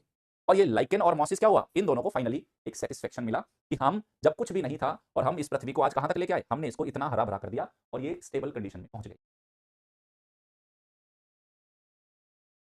तो लगातार क्या होती रही, ये आई, इसके बाद कुछ छोटे और पेड़ पौधे आए, इनको रिप्लेस कर दिया कुछ बड़े पेड़ पौधों ने, फिर भविष्य में और आइडियल कंडीशन बनी, इनको रिप्लेस किया कुछ इन्होंने, फिर और आज आ गए। और रिप्लेस में 100% रिप्लेस नहीं हुआ बच्चा, ऐसा नहीं हुआ कि सारे लाइकेन मॉसिस मर गए, ठीक है, या फिर सारे घास झाड़ियां सारी प्रजातियां समाप्त हो गई, नहीं। जो जिन्होंने अनुकूलन कर लिया वो बचे रह गए और जो अनुकूलन नहीं कर पाए वो समाप्त हो गए। लेकिन समय के साथ साथ ये हमें परिवर्तन देखने को मिला। समय के साथ साथ हमें क्या परिवर्तन देखने को मिला? समय के साथ साथ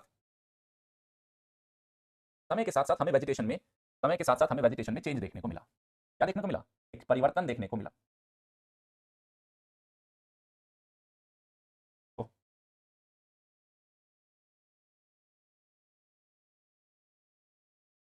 और समय के साथ साथ वेजिटेशन में जो आपको ये चेंज देखने को मिला है, इसी को ही बोलते हैं पारिस्थितिकी अनुक्रमण। क्या है बच्चा ये? पारिस्थितिक अनुक्रमण। किसी भी क्षेत्र में, किसी भी भौगोलिक क्षेत्र में जहां पे पहले कुछ भी नहीं था, सिर्फ कठोर चट्टानें थी, शुरुआत में सिर्फ लाइकेन एंड मॉसिस थे, लेकिन समय के साथ साथ हमें वहां की वेजिटेशन में चेंजेस देखने को मिले। और हर स्तर पे जो हमें चेंज देखने को मिले, ये लाइकेन से फिर यहाँ पे आए, यहाँ से फिर यहाँ पे आए, फिर यहाँ पे आए, फिर अलग अलग समय पे अलग अलग जो हमें जीव देखने को मिले। तो ये जितने भी फेज है, इन फेजेस को हमने बोला सेरे। क्या नाम दिया हमने इकोलॉजी में? सेरे। सबसे पहले वो जीव जिन्होंने आके आबाद करना शुरू किया था, कौन था? Lichen and mosses. इनको हमने बोला पायनियर स्पीसीज, अग्रदूत प्रजातियां। अग्रदूत मतलब यही थी पृथ्वी पर वनस्पतियों को लेके आने वाली अग्रदूत प्रजातियां। ये आई, इन्होंने इस सॉइल को बनाने में हेल्प किया, इस पृथ्वी को और रहने लायक बनाया। और जो फाइनली, क्योंकि ये पूरा एक हरा भरा जंगल बनाना चाहते थे और ऐसा एक प्रजाति लेके आना चाहते थे जिसके बाद पृथ्वी पर सब कुछ, कहते हैं यार, सेटल हो जाए लाइफ में ना, अब इसके बाद हमें कोई टेंशन ना हो। तो ये जो फाइनली जो सबसे बड़ा आपका पेड़ पौधे जीव जिससे ये पूरा पारितंत्र स्टेबल हुआ, उन स्पीसीज को हम बोलते हैं, उस कम्युनिटी को बोलते हैं क्लाइमेक्स कम्युनिटी, चरम समुदाय।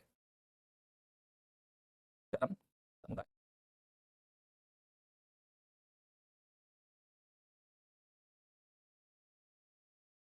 अनुक्रमण मतलब सक्सेशन, बदलता जा रहा है, इसके बाद ये, इसके बाद ये, इसके बाद ये, क्रम में चीजें बदल रही है। एक बंजर पथरीली जमीन जिसपे पहले कुछ भी नहीं था, समय के साथ साथ उस पर दिशात्मक परिवर्तन आने शुरू हो गए, चेंजेस आने शुरू हुए एक क्रम में, पहले ये हुआ, फिर ये हुआ, फिर ये हुआ, और फाइनली वो इस पोजीशन पे पहुंच गई। जो सबसे बड़ा और स्थायी समुदाय बनाया उसको हमने क्लाइमेक्स कम्युनिटी बोला। जब कुछ भी नहीं था और इनिशियल जो सूक्ष्म जीव थे जिन्होंने इसको आबाद रहने लायक बनाया, हरा भरा बनाना चाहते थे, उनको हमने बोला लाइकेन एंड मॉसिस के नाम से।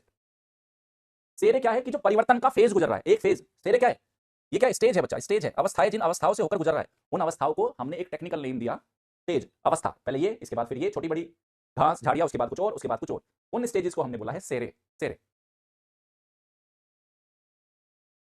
सेरे का मतलब स्टेज है बच्चा। आम भाषा में अगर मैं आपको बोलूं, चरण है, स्टेज है। यस बच्चा, ये one of the complex topic माना जाता है अंडरस्टैंडिंग के हिसाब से, मतलब समझने के हिसाब से काफी कॉम्प्लेक्स माना जाता है, क्योंकि बुकिश लैंग्वेज में इसको पढ़ोगे आपको समझ में नहीं आएगा, लेकिन अगर आपने स्टोरी के जरिए समझ में आ गया तो आपने ये पूरा टॉपिक डिकोड कर दिया। ये बात समझ लो आप। बुकिश लैंग्वेज बहुत टफ है इसकी, किताबी भाषा बहुत जटिल है। क्लियर है? मैं आपको दिखाता हूं, आपको किताबी भाषा भी दिखा देता हूं मैं, आ जाओ। कहता है पारिस्थितिकी काल क्रम पर वनस्पति में दिशात्मक परिवर्तनों की एक प्रक्रिया है अनुक्रमण। किसको? What is succession? पारिस्थितिक कालक्रम। पारिस्थितिक कालक्रम क्या है? हमारे इकोसिस्टम में समय के साथ साथ जो बदलाव हो रहे हैं, वो बदलाव किस दिशा में हो रहे हैं और कैसे हो रहे हैं, इसको हमने क्या बोला? Ecological succession. तो लैंग्वेज क्या है? अनुक्रमण एक पारिस्थितिकी कालक्रम पर वनस्पति में दिशात्मक परिवर्तनों की एक सार्वभौमिक प्रक्रिया है। एग्जाम में अपने को यही लिखना है, लेकिन अब आपको ये लाइन समझ में आ रही है बच्चा। Now you are getting this line. आगे नहीं लाइन समझ में? अनुक्रमण, व्हाट इज अनुक्रमण? पारिस्थितिकी कालक्रम, इकोलॉजिकल टाइम स्केल पे, कि इकोलॉजी में कैसे परिवर्तन हो रहे हैं, उस टाइम स्केल पे हमारी वेजिटेशन कैसे बदल रही है, उसके बारे में बात कर रहा है। ठीक है? तो अनुक्रमण तब होता है जब बड़े पैमाने पर समुदायों की एक श्रृंखला एक दूसरे को प्रतिस्थापित करती है। समझ गए? यहां पे कोई ना कोई इनिशियली कोई कम्युनिटी आई होगी, इस कम्युनिटी को नेक्स्ट वाली ने रिप्लेस कर दिया, इसको इसने कर दिया, इसको इसने कर दिया। ऐसा नहीं कि 100% रिप्लेस किया। जो अनुकूलन कर गए होंगे समय के साथ साथ बदलती हुई परिस्थितियों में, वो बचे रह गए। बहुत सारी स्पीसीज आज इस धरती पे है ही नहीं, जो आज से 10 करोड़ साल पहले थी आज नहीं है। तो क्यों? या तो किसी आपदा के चलते उनका समूल विनाश हो गया होगा, या बदलती हुई परिस्थितियों में वो अपने आप को अनुकूलित नहीं कर पाई। तभी तो डार्विन कहता है सर्वाइवल ऑफ द फिटेस्ट। ठीक है? चलिए, लिखना हमें यही है, लेकिन अब ये लैंग्वेज लेकिन समझ में आ रहा है। तो यह प्रक्रिया समय के साथ साथ जारी रहती है। एक समुदाय दूसरे समुदाय को प्रतिस्थापित करता है। कब तक प्रतिस्थापित करेगा? जब तक कि एक स्थिर और एक परिपक्व समुदाय विकसित नहीं हो जाता। इसकी एक और कहानी आप ऐसे भी मान लेना कि एक ऐसा परिवार था जिसके पास पहले कुछ भी नहीं था, है ना, बिल्कुल गरीब थे, भूखे थे, रहने को घर भी नहीं था। परिवार के दो लोगों ने बहुत सोचा कि क्या हम इस गरीबी से बाहर निकल सकते हैं। उन्होंने बोला हाँ, हम अपनी गरीबी से पीछा छुड़ा सकते हैं, लेकिन बहुत मेहनत लगेगी, है ना, काम धंधे जमाने पड़ेंगे। उसके बाद ये लाइकेन मॉसिस आए, वो परिवार के दो मेंबर जिन्होंने खूब दिन रात मेहनत की ना, आबाद किया, पत्थर तोड़े, मिट्टी बनाई, फिर खेती वेती करना शुरू कर दिया, थोड़ा और एक्स्ट्रा इनकम आई। नेक्स्ट जनरेशन आई, इन खेती से थोड़ा इनकम आई तो नेक्स्ट जनरेशन को थोड़ा पढ़ाया लिखाया, थोड़ा और अमीर बने। उन्होंने बोला ठीक है दादाजी पिताजी आपने बहुत काम कर लिया, अब आपके पोते और आपकी औलादे काम करेगी। तो उन्होंने थोड़ा और ग्रो किया। उसके बाद फिर और वो बहुत अच्छे पढ़ाई लिखाए, अमेरिका में भेज दिए पढ़ने लिखने के लिए, खूब वहाँ से नॉलेज वॉलेज किए, आए इंडिया में नया नया स्टार्टअप चलाया, बड़ा धंधा करा, 1 लाख करोड़ की कंपनी बना दी। समय के साथ साथ उन्होंने एक्सपेंशन शुरू कर दिया और आज देश के सबसे बड़े बिजनेस टाइकून बन गए कि अब देश में नंबर 1 है, अब बिल्कुल स्टेबल है, कोई उनको हिला नहीं सकता, कोई उनको डुला नहीं सकता। कम से कम 100 साल तक तो उनका वजूद लगभग ऐसा लग रहा है कि बना ही रहेगा। हाँ, कोई आपदा आ गई तो बात अलग है, ये इसको आप ऐसे चाहो तो ऐसे भी मान लो। तो वो बिल्कुल पुराने परदादा ग्रैंड दादा जिन्होंने बहुत मेहनत की, दिन रात पत्थर तोड़े, है ना, जमीन को उपजाऊ बनाने की कोशिश की, वो कौन थे? Lichen and mosses. उनको हमने क्या बोला, पायनियर स्पीसीज। अगर दूत थे वो हमारे परिवार के, और वो आज जो देश का सबसे बड़ा बिजनेस टाइकून बन गया, स्टेबिलिटी आ गया, सबसे बड़ा नाम हो गया, लग रहा है अब हिलेगा ही नहीं, वो क्या है, क्लाइमेक्स कम्युनिटी। अब बताओ,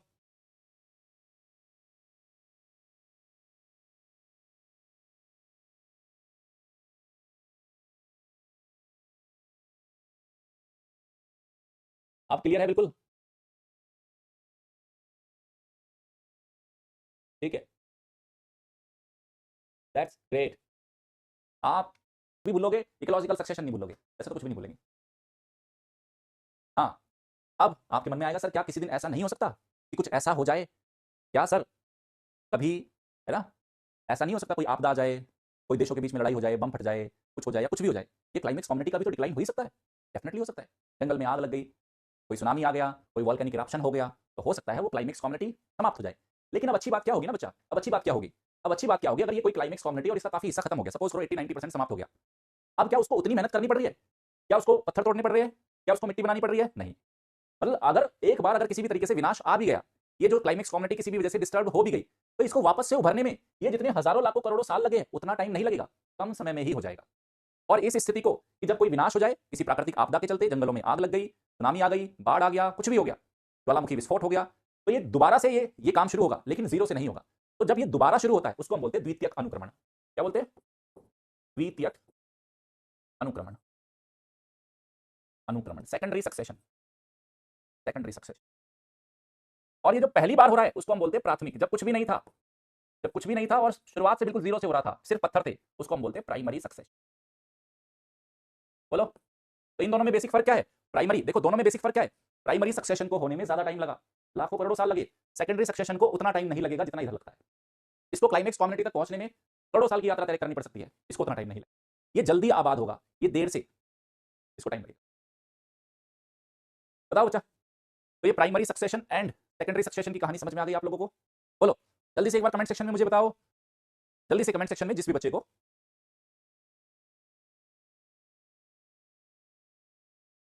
कोई दिक्कत है? ठीक है, दैट्स ग्रेट। तो आप समझते हैं बच्चे इसको, और आगे समझते हैं। तो ये इस तरीके से आज आपकी जो भी आप इकोसिस्टम देखते हो बच्चा, सब इसी तरह से आज बन के आपके सामने आया, ऐसे ही तैयार हुआ है पूरा इकोसिस्टम। आज जो आपको मिल रहा है इकोसिस्टम बायोस्फीयर, ये प्राइमरी सक्सेशन सेकेंडरी सक्सेशन के दौर से गुजरते हुए शुरू हुए। कहता है जब एक ज्यादा फाइनली आपको जो स्थिर, सॉरी, जो आपको फाइनली एक स्थिर समुदाय मिलेगा उसको बोलते हैं क्लाइमेक्स कम्युनिटी। जो सबसे शुरुआत में आए उनको पायनियर कम्युनिटीज भी बोलते हैं, ठीक है। और चरम समुदायों में जितनी भी आगे बढ़ती हुई अवस्थाएं आ रही है, अग्रशील अवस्थाओं को हमने क्या बोला, तेरे का नाम दिया, ठीक है, तेरे बोला हमने। तो हर स्टेजेस जो चेंजेस के आ रहे हैं, परिवर्तन के जो दौर आ रहे हैं, उनको हमने बोला तेरे। क्या बोला बच्चा? तेरे। तो ये बिल्कुल ऐसे हुआ। अब इस डायग्राम को आप देख लो कैसे हुआ। पहले बेयर रॉक थी, बेयर रॉक का मतलब नग्न चट्टाने थी, कुछ भी नहीं था, नग्न चट्टाने थी। नग्न चट्टानों के बाद फिर क्या आया बच्चा, यहाँ पे लाइकेन आया, मॉस आया, ये दो आए, ठीक है। इसके बाद ये मरे चट्टानों का टूट फूट हुई, यहाँ पे आपका क्या बचा, मिट्टी ने बनना शुरू किया, मिट्टी बनना शुरू हुई। उसके बाद, उसके बाद क्या हुआ बच्चा, घास आ गई, और कुछ और जीव आए, कुछ और जीव आए, और इन्होंने, नए जीवों ने पुराने वाले जीवों को रिप्लेस करना शुरू कर दिया, पुरानी प्रजातियों को रिप्लेस भी किया, कुछ बची रह गई, पुरानी प्रजातियों को प्रतिस्थापित किया। फिर ये जब डेड हुए, इसके साथ साथ कुछ, ये ऐसा नहीं कि सारे डेड हो गए, समय बदला, स्थिति और अनुकूलित हुई, अनुकूलित होने के साथ अब बड़े पेड़ भी ग्रो कर सकते थे, तो ज्यादा पोषण आ गया, बड़ा पेड़ भी उग सकता है। उसके बाद फाइनली आप एक लास्ट स्टेज तक पहुंच गए, ठीक है। तो दिस इज इसको आप इस तरीके से भी देख सकते हैं जैसे मैंने दिखाया, पहले कुछ भी नहीं था, फिर लाइकेन एंड मॉसेस आए, फिर छोटी झाड़ियां आई, फिर कुछ घास आई, फिर और बड़ी झाड़ियां आई, कुछ बड़े पेड़ आए, और फाइनली हम क्लाइमेक्स कम्युनिटी तक पहुंच गए। This is climax community. यहाँ जिसने शुरुआत किया था उसको हमने पायनियर बोला।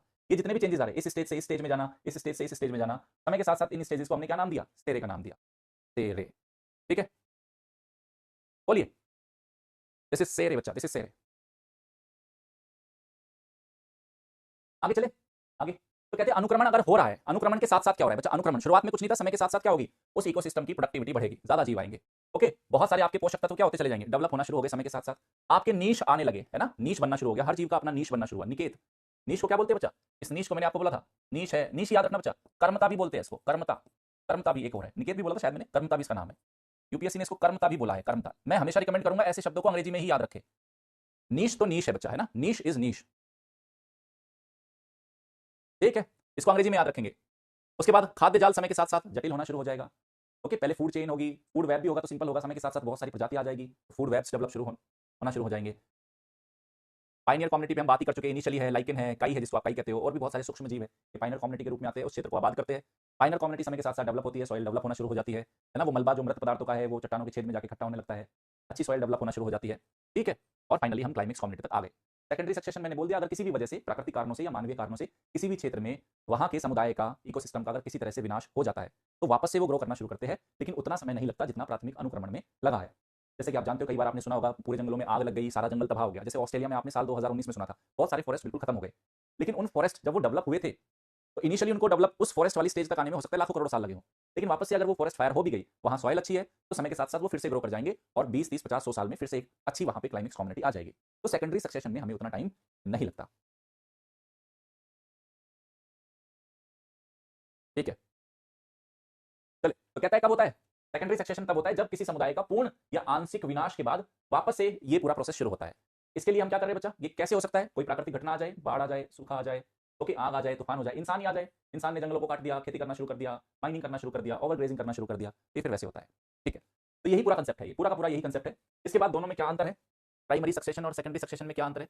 तो सेकेंडरी तो कब आता है, पहले से ही मिट्टी है, पहले से ही अच्छा सॉइल है, न्यूट्रिएंट्स पहले से ही अवेलेबल है, तो क्या है, किसी स्थान पर पहले से ही अच्छी तरह से विकसित मिट्टी पर शुरू होता है। प्राथमिक अनुक्रमण की तुलना में द्वितीयक अनुक्रमण काफी तेजी से होता है, उसको डेवलप होने में उतना टाइम नहीं लगता जितना टाइम प्राथमिक अनुक्रमण को लगा था, ठीक है। अब ये कहता है कि ये प्राथमिक अनुक्रमण और या द्वितीयक अनुक्रमण है, या जो भी कंसेप्ट है, ये ऑटोजेनिक है और एलोजेनिक है। कहते हैं क्या हमेशा कोई एक्सटर्नल फैक्टर आके इस अनुक्रमण को करेगा? करे नहीं। कई बार क्या होता है, जो अनुक्रमण है, जो ये सक्सेशन है, उस कम्युनिटी के अंदर, उस इकोसिस्टम के अंदर रहने वाले जीवों के द्वारा ही लेके आया जाता है। तो जब उस कम्युनिटी और उस इकोसिस्टम के खुद के जीवों के द्वारा लेके आया जाए, उसको हम बोलते हैं ऑटोजेनिक, स्वाजनक। लेकिन अगर कोई एक्सटर्नल फोर्स आ जाए, बाहरी कोई बल के द्वारा उसको प्रवेश किया जाए, ठीक है, जैसे कोई बाहर फ्लड आ गई, फायर, फॉरेस्ट फायर हो गई, तो इसको हम क्या करते हैं, उसको हम बोलते हैं अपरजनिक, ऑटोजेनिक। कई बार आपने देखा होगा कि ये कोई इकोसिस्टम था बच्चा, ये कोई इकोसिस्टम था, सपोज करो कोई भी इकोसिस्टम, इसके अंदर बहुत सारे जीव है, पारितंत्र है बच्चा ये। अब इसके अंदर अगर यहाँ के जीवों, उनकी संख्या और समय के साथ साथ जो परिवर्तन हो रहे हैं, उसमें अगर इसी इकोसिस्टम के कंपोनेंट काम करे, इसी इकोसिस्टम के घटकों ने काम किया, तब हम उसको क्या बोलेंगे, स्वाजनक। लेकिन मैं कहूं, मैं बाहर से लेके आ गया विदेशी प्रजाति, कोई कोई विदेशी प्रजाति लेके आ गया, आपने कई बार सुना होगा इन्वेसिव एलियन स्पेसिस, आक्रामक विदेशी प्रजातियां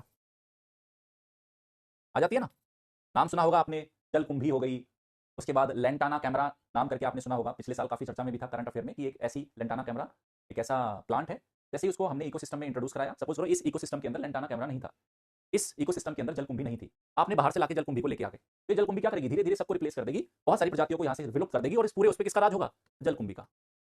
तो सब कुछ चेंज कर दिया जलकुंभी ने वहां, ठीक है। आक्रामक विदेशी प्रजाति, invasive alien species, short form में मैं इसको आईएस बोलता हूं, चाहिए मैं देता हूं शॉर्ट फॉर्म, थोड़ा मजा आ जाता है। आईएस, इकोसिस्टम के अंदर आईएस क्या होते हैं, इन्वेसिव एलियन स्पीसीज, जो उस इकोसिस्टम को खराब कर सकते हैं, ठीक है। अब वो कहते हैं, अगर अगर वो जो परिवर्तन है, अगर उस इकोसिस्टम के अंदर परिवर्तन लाने वाले कौन है, स्वपोषी है। स्वपोषी मतलब जो अपना खाना खुद बना सकते हैं, अपना खाना खुद कौन बना सकते हैं, पेड़ पौधे। तो उसको हम क्या बोलेंगे बच्चा, ऑटोट्रॉफिक सक्सेशन, क्या बोलेंगे, स्वपोषी अनुक्रमण, स्वपोषी अनुक्रमण। अगर अनुक्रमण लेके आने वाले या ज्यादा संख्या में कौन है, परपोषी है, तो उसको हम क्या बोलेंगे, परपोषित अनुक्रमण। सिंपल सा कंसेप्ट है। प्राथमिक सक्सेशन क्या है, प्राथमिक अनुक्रमण, प्राइमरी सक्सेशन समझ में आ गया, सेकेंडरी सक्सेशन समझ में आ गया। अगर वो इंटरनल फोर्सेज उस इकोसिस्टम के खुद घटकों के द्वारा लेके आया जाएगा, ऑटोजेनिक सक्सेशन, सक्सेशन बोल देंगे। अगर बाहर से आया तो हम उसको बाहरी बोल देंगे। अगर वो स्वपोषियों के द्वारा लेके आया गया तो स्वपोषी बोल देंगे। अगर वो परपोषियों के द्वारा लेके आया गया तो उसको हम परपोषी बोल देंगे। सिंपल सा कंसेप्ट है, कोई टेंशन नहीं है। पायनियर कम्युनिटी को याद रखना, क्लाइमेक्स कम्युनिटी को याद रखना, हर अवस्था में जो परिवर्तन आ रहे हैं उन अवस्थाओं को हमने तेरे का नाम दिया, ये याद रख लेना। बोलो, यहां तक किसी भी तरह की किसी को कोई समस्या? अगर समस्या नहीं हो तो मैं, नहीं है ना कोई समस्या, तो मैं समस्या पैदा कर देता हूं ना, मैं समस्या पैदा कर देता हूं, आपकी दिमाग की बत्ती जला देता हूं। अभी तक आपने जो पढ़ा, अभी तक जो आप पढ़ चुके हो, थोड़ा सा मैं टेस्ट कर लेता हूं, कौन सा बच्चा पढ़ रहा है, कौन सा नहीं पढ़ रहा, ठीक है।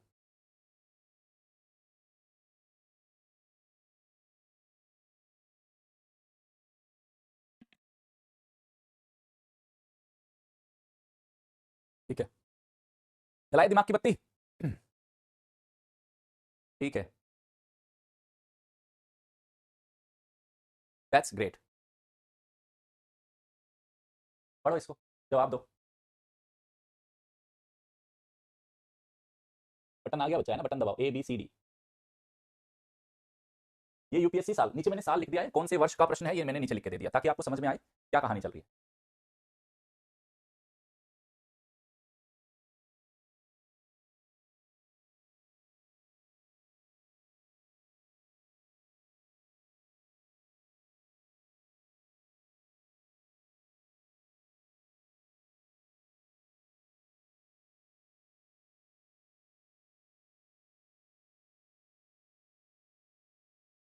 देखो भैया, मृदा विहीन सतह पर शुरुआत में जब कुछ भी नहीं था, मृदा विहीन सतह मतलब सिर्फ पत्थर ही पत्थर थे, सिर्फ नग्न चट्टाने थी, जब सिर्फ ये था, तो जीवित पाए जाने वाले, है ना, सर्वाधिक संभावना किसकी है?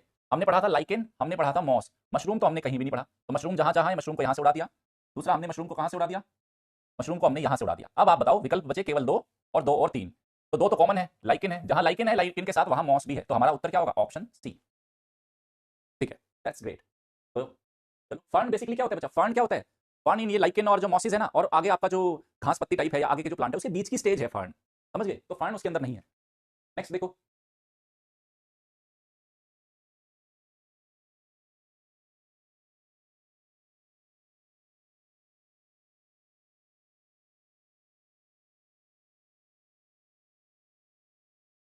साल 2021, एक और प्रश्न पूछा गया साल 2021।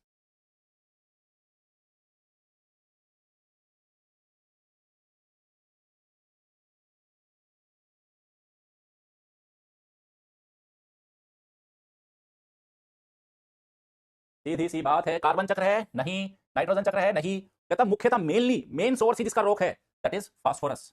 फास्फोरस, सल्फर का कुछ हिस्सा तो वायुमंडल से भी आ रहा था, लेकिन ये तो 100% ही किससे हो रहा है?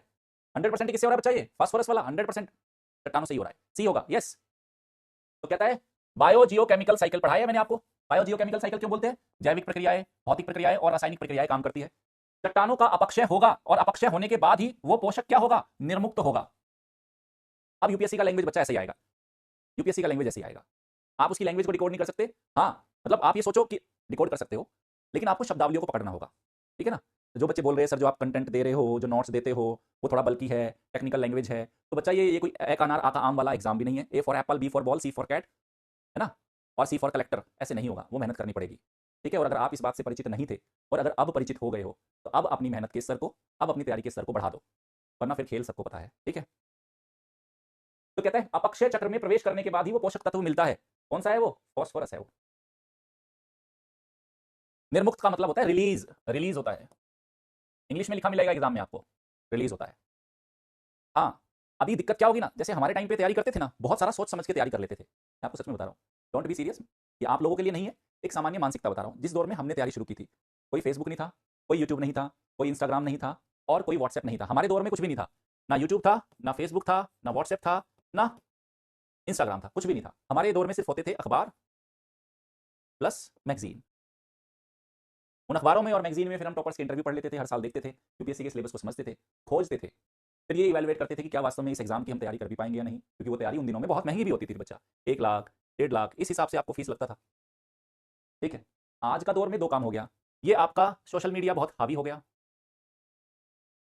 ओके, और उसके बाद ये तैयारी भी काफी, देखो टेक्नोलॉजी के आने से तैयारी सस्ती हुई है। सस्ती होना खैर अच्छी बात है, उस चीज को मैं बुरा नहीं मानता, लेकिन सोशल मीडिया के इस दौर में इस प्रिपरेशन को ना बहुत ज्यादा ग्लोरीफाई किया गया। इस जो प्रिपरेशन है ना बच्चा, ये यूपीएससी की तैयारी, इसको बहुत ज्यादा ग्लोरीफाइड कर दिया, है ना? और क्योंकि टेक्नोलॉजी आ गई, सोशल मीडिया आ गया, शॉर्ट्स देखते हैं, लैंग्वेज देखते हैं, वो मोटिवेशन, वो सॉन्ग देखते हैं, वो भीड़ देखते हैं, किस तरह के टॉपर को क्या मिल रहा है? सम्मान मिल रहा है, तो हम क्या हो गया बच्चा, उससे इंस्टेंट मोटिवेट हो जाते हैं। और फिर वो टॉपर बोल भी देता है मैं तो 6 ही घंटे पढ़ा था, और मैंने तो सिर्फ एनसीईआरटी पढ़ी, और मैं तो एनसीईआरटी पढ़ के और 6 घंटे पढ़ के मैं बन गया आईएएस। तो वो मानसिकता हमारे अंदर आ गई। ठीक है, तो वो टॉपर जो अगर बोल रहा है एनसीईआरटी पढ़ना जरूरी है, तो वो ये नहीं बोल रहा कि सिर्फ एनसीईआरटी पढ़ना जरूरी है। कभी सुनना, किसी टॉपर ने आपको ये नहीं बोला होगा केवल एनसीईआरटी पढ़ने से सिलेक्शन हो गया। वो एनसीईआरटी की बातें करता है, एनसीईआरटी आपके समझने के स्तर को अच्छा तैयार करती है, वो ये बातें बोलना चाह रहा है। वो जब ये बोलता है ना मैं 6 घंटा ही पढ़ा, तो वो फाउंडेशन कोर्स की बात नहीं कर रहा बच्चा। ऑल इंडिया रैंक 1 हो, ऑल इंडिया रैंक 2 हो, 3 हो, अगर किसी ने भी कोचिंग किया, जब तक उसका 1 1.5 2 साल तक फाउंडेशन कोर्स कंप्लीट नहीं हुआ, उस दौर को तो वो तैयारी में ज्यादा गिन ही नहीं रहे। वो तो फाउंडेशन कंप्लीट होने के बाद फिर वो 6 7 घंटे डेली पढ़ रहा है। फाउंडेशन में सबको 11 12 13 14 घंटे पढ़ना होता है, तभी जाके फाउंडेशन कोर्स कंप्लीट होता है 1.5 साल में।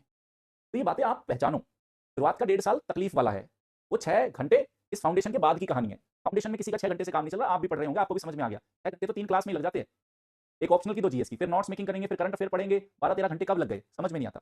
इससे हमें तकलीफ होना शुरू हो जाती है। हमें लगता है जो टॉपर के साथ हो रहा था वो हमारे साथ नहीं हो रहा। वो टॉपर 6 घंटे पढ़ रहा था, हम तो यार 13 घंटे पढ़ रहे हैं, उसका काम तो सिर्फ एनसीईआरटी से चल गया था, पता नहीं हमें कितना कुछ पढ़ाया जा रहा है। तो वो आपके समझने का फेर है। कोई टॉपर आपके पास आके बैठा तो है ना कि मेरे भाई छोटे, मेरी बहन छोटे, मैं तेरे को वास्तविकता बताता हूँ, असली सच्चाई ये है, तुम समझ नहीं पाते शॉर्ट्स को और रील को। ये बात समझना, थोड़ा तकलीफ है बच्चा फाउंडेशन कोर्स के अंदर। ठीक है, लेकिन जैसे ही फाउंडेशन कंप्लीट हो जाएगा, नोट्स मेकिंग हो जाएगा, सारे टॉपिक हो जाएंगे, आपको थोड़ा राहत आ जाएगी, फिर आपको रिवीजन, करंट अफेयर और प्रैक्टिस पे ही ज्यादा फोकस करना है।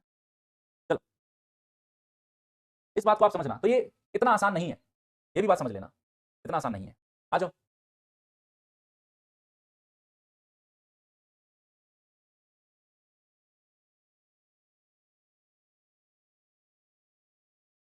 साल 2021, देख लो एक ही साल चल रहा है, 2021 में अभी तक 2 क्वेश्चन आ चुके हैं, तीसरा क्वेश्चन आ रहा है इन्हीं टॉपिक से जो हम पढ़ रहे हैं।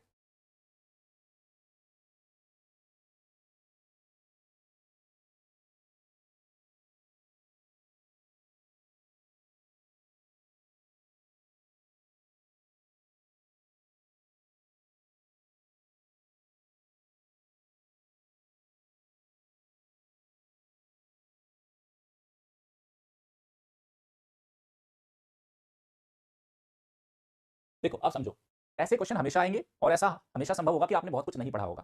तो पहली बात तो यहां ध्यान रखो, कह रहा है कौन सा जीव अपराधहारी है, डेट्रीवोर्स है। अपराधहारी हमने क्या बोला था, जो मृत जैव पदार्थ से अपना भोजन प्राप्त करते हैं, मृत जैव पदार्थ, ठीक है, मरे हुए जीवों को खाते हैं। अब आप इसमें देखो केचुआ, चलो केचुआ तो हमें पता है ना, आपको पता है खाद बनाने में, ऑर्गेनिक खाद बनाने में भी आप सड़ा अगर अपशिष्ट पदार्थ डाल दो, केचुए क्या करते हैं उसको वर्मी कंपोस्ट में कन्वर्ट कर देते हैं, ये तो अपने को पता है। एक तो इसमें भी है, इसमें भी है, इसमें भी, एक इसमें नहीं है, ये तो गया, ठीक है। कास्ट यूखा, वुड लाइस, वुड लाइस समझ गए ना, दीमक टाइप की वो छोटे से कीट जो मृत उसमें घुन का काम कर देते हैं ना, मारना धीरे धीरे, डेड ऑर्गेनिक मैटर से इनको फूड मिलता है। पांचवा अपने को समझ में आता है, पांचवा किधर है, पांचवा इधर है, पांचवा इधर है, इसमें पांचवा नहीं है, ये भी गया। अब कहानी टक्कर की आ गई सी में और डी में। अब चलते क्या, हमें पता है भाई कान खजूरा है, सहस्त्रपादी जिसको मिलीपीड आप बोलते हो, जिसको आप कान खजूरा बोलते हो आम भाषा में, कान खजूरा। अब हमें नहीं पता कान खजूरा कि कान खजूरा मृत जैव पदार्थों को खाता भी है या नहीं, और जेलीफिश का भी सर नहीं पता। लेकिन समुद्री घोड़ा, दरियाई घोड़ा आपने नाम सुना होगा कि दरियाई घोड़ा यार, हाँ हमने कई बार देखा है यार, ये सी हॉर्स डेफिनेटली अपने को पता है ये तो मृत पदार्थ को नहीं खा रहा था, ये तो जीवित पदार्थ को ही खाता है। तो सी हॉर्स यहां से निकालेंगे, तो दोनों में से कॉमन क्या गया, सी हॉर्स गया। जेलीफिश का आपको आइडिया नहीं था, इसको कान खजूरा पता है कि हाँ कान खजूरा मृत जैव पदार्थों को भी खा जाता है, तो वो तो सीधा इस पे आ जाएगा, सी पे, इसका उत्तर है। इस तरीके से एग्जाम हॉल में आपको अपने मस्तिष्क और इसकी सारी जितनी भी गरारी है, जितनी भी मशीन है, उनका इस्तेमाल करना, ठीक है। और जिसको ये पता था, देखो दूसरा तरीका ये, जिस बंदे को ये पता था भाई समुद्री घोड़े के बारे में ही पता है कि समुद्री घोड़ा अपने को पता है ये मृत पदार्थ को नहीं खाता, तो चार कहां था, चार यहां था, इसको काट दिया, चार यहां था, इसको काट दिया, चार यहां था, इसको काट दिया, सिर्फ इसी से भी हो सकता है। ठीक है, हमें अपने आजू बाजू के परिवेश को देखना पड़ेगा। आपके आजू बाजू में आप क्रॉ को देखते हो, कबूतर को देखते हो, गिलहरी को देखते हो, कान खजूरे को देखते हो, तो उनको बस ऐसे मत देखो, छिपकली को देख रहे हो, वो क्वेश्चन आपके एग्जाम में पूछे जा सकते हैं, छिपकली क्या काम कर रही है। अब आपको किताब में लिख के थोड़ी ना देगा छिपकली 50 काम करती है, जितना आपको दिख रहा है यार छिपकली मच्छरों को खा रही है, कीट को खा रही है, ये काम करती है, सर्दियों में नहीं दिखती, गर्मियों में दिखती है, तो व्यवहार को देख के समझ लो, चूहा है, गर्मियों में दिखता है, सर्दियों में कम दिखता है। चलिए, टेट्रीवोर्स के बारे में मैंने समझा रखा है। फिर ये कहता है इकोसिस्टम क्या है, इकोसिस्टम को डिफाइन कीजिए, व्हाट इज इकोसिस्टम।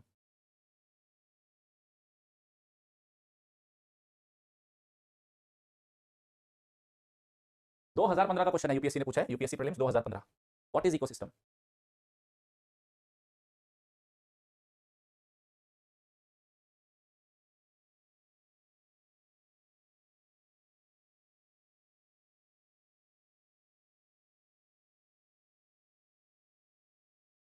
देखो इकोसिस्टम में हमने क्या बोला था, एक जीव है, दूसरा जीव है, फिर उसका पर्यावरण है, ठीक है, और पर्यावरण में जीव प्लस अजीव दोनों है।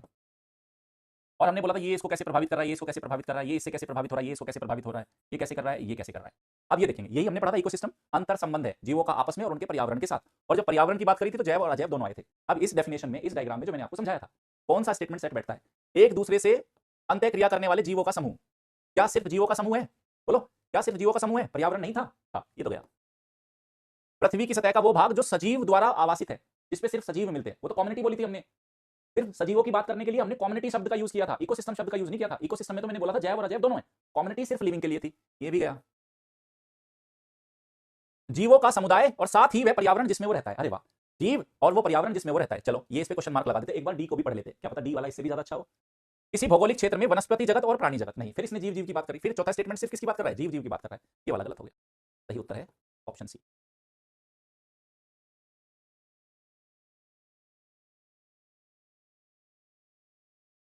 बताओ, सारे कंसेप्ट आपको क्रिस्टल क्लियर करा रखे बच्चा। ये लाइन, पृथ्वी का वह भाग जो जीवों के द्वारा आवासित है, उसको हमने कम्युनिटी बोला। मैंने क्या बोला, चारों का मतलब पता है हमें, इसका भी मतलब पता है, इसका भी मतलब पता है, इसका भी मतलब पता है, इसका भी मतलब पता है। और यूपीएससी एग्जाम ऐसे ही हिलेगा जब तक आपको मैक्सिमम आपको ऑप्शंस के बारे में ना पता हो। नेक्स्ट चलते हैं, पारितंत्र हो गया, आ जाओ साल 2013।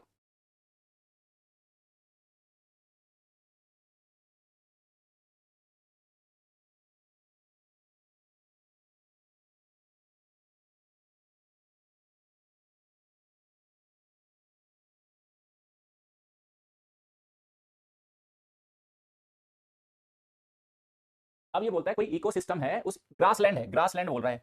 ग्रासलैंड मैंने बताया था ना, दूर दूर दूर दूर दूर तक घास ही घास है, और बीच बीच में कोई एक आधा आपको ट्री मिल जाएगा, ठीक है। दूर दूर दूर तक घास है, घास ही घास है, दूर जहां तक देख रहे हो घास, कोई बीच बीच में एक आधा आपको ट्री मिल गया, ऐसे उसको हमने क्या बोला था, हमने इसको बोला था घास स्थल, घास स्थल है, ग्रासलैंड बोला आपने इसको। अब क्वेश्चन कहता है, क्वेश्चन ये कहता है कि किसी भी इकोसिस्टम के अंदर इकोलॉजिकल सक्सेशन हो रहा है, इकोलॉजिकल सक्सेशन समझ गए, वेजिटेशन समय के साथ साथ चेंज होती जा रही है।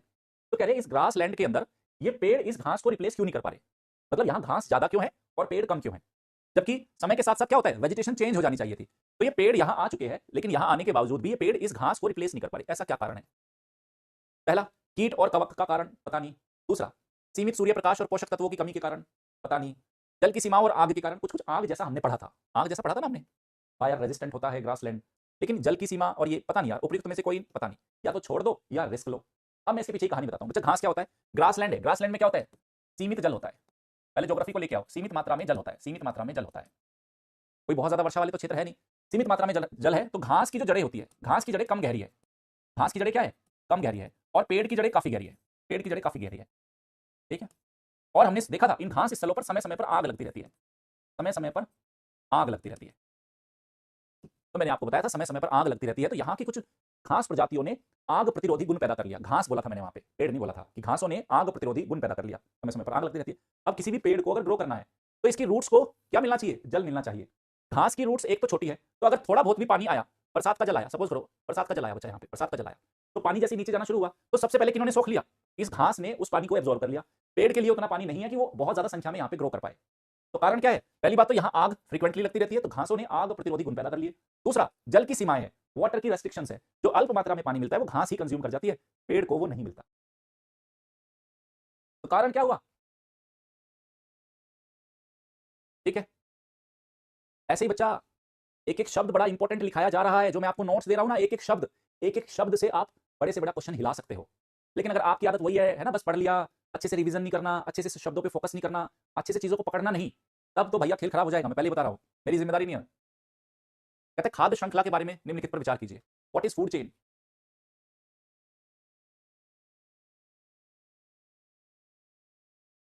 साल 2013 का क्वेश्चन है ये।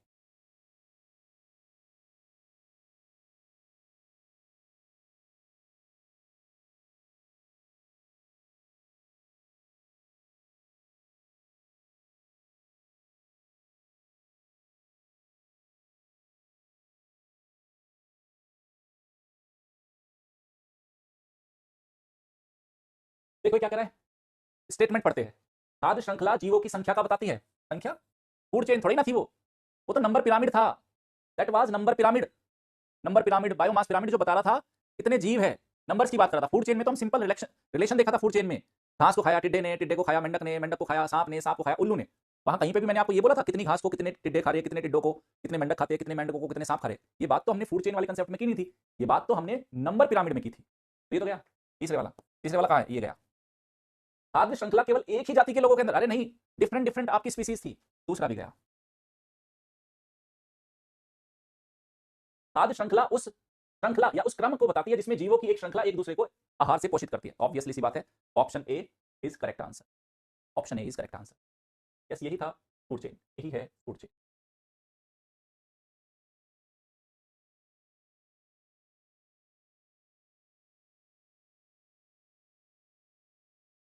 दो हजार तेरह, एक और क्वेश्चन।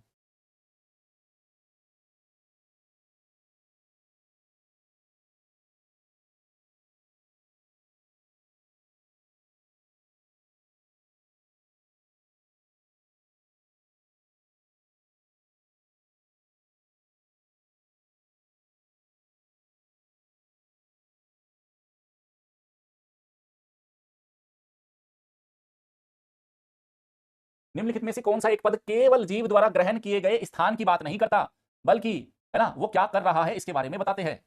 आपकी कॉर्नर में टेबल लगी हुई थी, दादी जी क्या कर रहे थे, दादाजी क्या कर रहे थे, बहन क्या कर रही थी, है ना, और मम्मी पापा क्या कर रहे थे, उनका जो रोल था, क्या बताया था मैंने उसको, नीश बताया था, नीश। देखो इस बार उसने इसको क्या लिखा, कर्मता लिखा है, तो कर्मता, मैं कह रहा हूं हिंदी के चक्कर में ज्यादा मत पढ़ना बच्चा, ज्योग्राफी एनवायरमेंट में अगर इंग्लिश के टर्म पकड़ गए, मेरा एक हेल्दी सजेशन है, अगर आप मेरी मानो तो ठीक है, बाकी आप करोगे तो अपनी मर्जी की। अगर ज्योग्राफी प्लस एनवायरमेंट इन दोनों विषयों में आपने सभी शब्दों को जितने भी टेक्निकल वर्ड है अगर आपने इंग्लिश में प्रिपेयर कर लिया, इंग्लिश में प्रिपेयर कर लिया, और आप ज्योग्राफी और एनवायरनमेंट के क्वेश्चन को पढ़ते समय एक बार अंग्रेजी वाली लाइन पढ़ लेना क्वेश्चन की, तो कम से कम आपका 1 से 2 ऐसे क्वेश्चन जो आप सही कर सकते थे, लेकिन सिर्फ इस वजह से गलत हो गए क्योंकि हिंदी बहुत क्लिष्ट लिखी हुई थी, हिंदी आपको समझ में नहीं आई, लेकिन बाजू में इंग्लिश था और आपने पढ़ाई के दौरान अंग्रेजी से एलर्जी अपनाई, अंग्रेजी आपको क्या कर रही थी, रिएक्ट कर रही थी, हम अंग्रेजी नहीं पढ़ेंगे। घर पे आके पता चला, अरे सर रोज ना हर क्लास में अंग्रेजी वाला शब्द बताते थे, मैं नहीं कभी जिद के चलते, मैं नहीं कभी अपनी हट के चलते कि मैं तो हिंदी मीडियम का एस्पायरेंट हूं, मैं कैसे अंग्रेजी का शब्द देख भी सकता हूं, अंग्रेजी से तो मुझे नफरत है, इस अंग्रेजी का तो मैं मुंह भी नहीं देखना चाहता।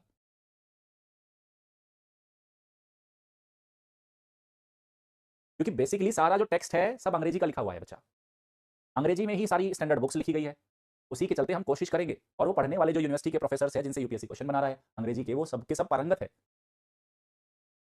और हिंदी वाला ट्रांसलेशन गूगल ट्रांसलेट से होगा, तो फिर वो देख लो।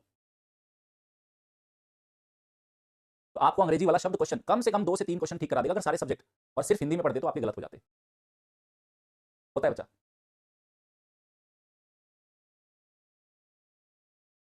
ठीक है, चलिए आपको समझ में आ गया। एक और क्वेश्चन देखो, ये आ जाओ। नाइट्रोजन फिक्सेशन करने वाले प्लांट्स कौन से हैं?